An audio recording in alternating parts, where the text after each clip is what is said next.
Bien, seguimos con mucho más de Primera Página, 7 de la mañana con 31 minutos de este lunes 13 de mayo. Seguimos en nuestro segmento de entrevistas. Está con nosotros ya en estudio Juan Barreto, miembro de la Alianza por el Referéndum Consultivo, una organización que en los últimos meses ha tomado fuerza y ha venido denunciando la necesidad de llevar a cabo un proceso consultivo, de referéndum consultivo a la sociedad venezolana con respecto a la solución política que hoy requiere el país en esta coyuntura. Muchísimas gracias por acompañarnos esta Gracias, mañana. hermano.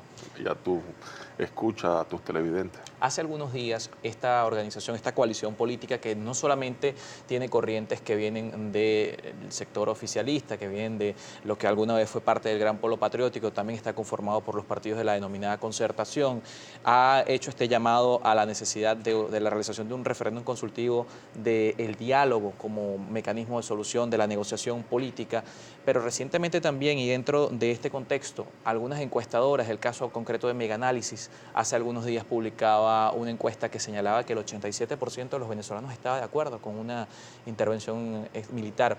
Algo que también hemos visto en el discurso político que encabezan sectores de oposición ha venido tomando fuerza, y este fin de semana se han dado pasos para acercamientos ya directamente con el Comando Sur.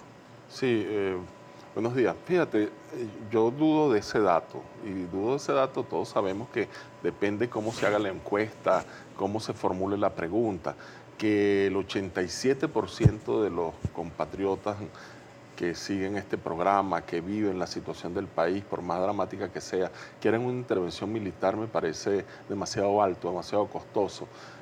Hace apenas un mes, esa misma encuestadora daba un 12%, 12.11%, y me pareció alto. Que haya dado un salto esa tendencia, de pronto pienso que la encuestadora equivocó los papeles, quién sabe si trastocó los números. Pero en todo caso, el tema es que una intervención militar no resolvería ningún problema, los agravaría. Una intervención militar, como las conocemos hasta hoy, significa hambre, miseria, persecución política, aplastamiento sistemático, y no es uno, te puedo nombrar decenas de países que han corrido con esta desgraciada suerte y que no han logrado resolver ninguna de sus situaciones críticas. Pero es el Yo creo diálogo que la hoy, salida es el diálogo. Pero es el diálogo hoy en un contexto en el que la oposición venezolana asegura que no puede haber un proceso de diálogo con un Estado que persigue dirigentes políticos, que aseguran no hay condiciones para que se lleve a cabo un proceso de diálogo, y que además hemos visto el contexto en otros años. Hemos visto 2014 un proceso de diálogo, 2016, 2017, sin que se logre una solución al conflicto político. Precisamente, eso más a favor del diálogo, porque se dialoga es cuando la situación es crítica, cuando la situación es caótica, cuando la situación llega a límites. En el medio de conflictos bélicos se dialoga, las partes siempre se encuentran. Mira, Henry Kissinger tiene un libro extraordinario llamado De Diplomatique, que él cuenta que durante el proceso de la guerra de Vietnam, él nunca se paró de la mesa de negociaciones. Y gracias a esa mesa de negociaciones, los norteamericanos se retiran en el año 72-73, comienza el proceso de retiro, se llevan a cabo el cese de los bombardeos, y Vietnam del Norte avanza hacia el Vietnam del Sur y se unifica el Vietnam. Él mismo incluso dice que eso fue un error, etcétera. Pero lo que te quiero decir es que incluso en situaciones límites de guerra, de confrontación bélica, de masas de muertos, se dialoga, porque uno dialoga, uno negocia. Es con el que no está de acuerdo, con el que no está, tiene al lado, uno ya tiene un entendimiento y un consenso. El diálogo siempre es con la parte con la que uno se opone o con la que uno se enfrenta. Mira, en Irlanda, una guerra, y a través del diálogo se llegó a un plebiscito, que es como un referéndum, y de allí se logró una solución. En Sudáfrica el proceso fue lento, fue duro, fue difícil. La gente de Mandela llegó a la conclusión que ellos por la vía militar no iban a resolver el problema, aunque tenían un ejército, el Congreso Nacional Africano, y dijeron, mira, nosotros vamos a tener que dialogar y lograr acuerdos con aquellos que han asesinado a nuestros hijos.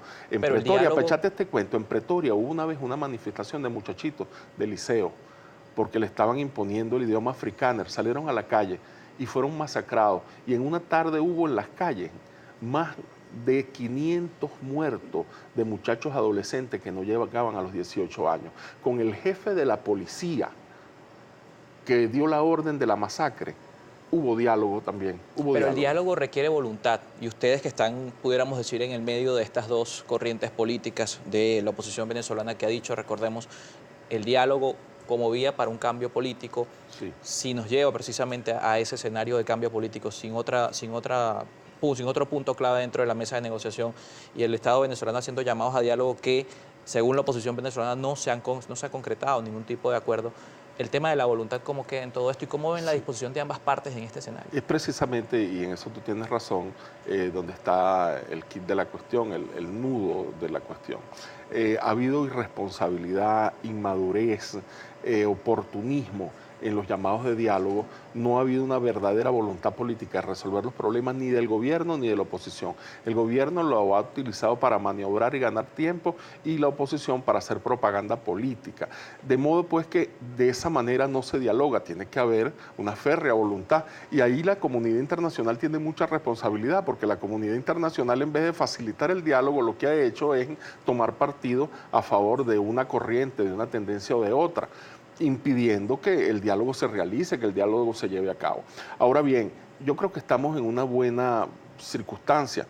Después de la derrota, después de la debacle que sufrió el sector golpista, el sector más radicalizado de la oposición, el 30 del mes pasado, luego de la aventura que llevaron a cabo sobre un puente, se abre la posibilidad de que los sectores medios, moderados, maduros, democráticos de la oposición rompan el chantaje, salgan del closet y se atrevan a decir las cosas como son y se atrevan a proponer una agenda de diálogo. Nosotros decimos que eso es posible en este momento. Ahora, en la medida que eso no se lleve a cabo, el gobierno gana fuerza, el gobierno gana tiempo y en esa misma medida va debilitando a todos los sectores de la oposición, incluidos los sectores moderados. Pero esta posición tiene fuerza en la ciudadanía. Ustedes han podido, porque vemos este caso de Meganálisis y no, Sí. si bien ustedes difieren con la cifra, ¿ustedes consideran que hoy la mayoría de los venezolanos están de acuerdo con esta vía del diálogo?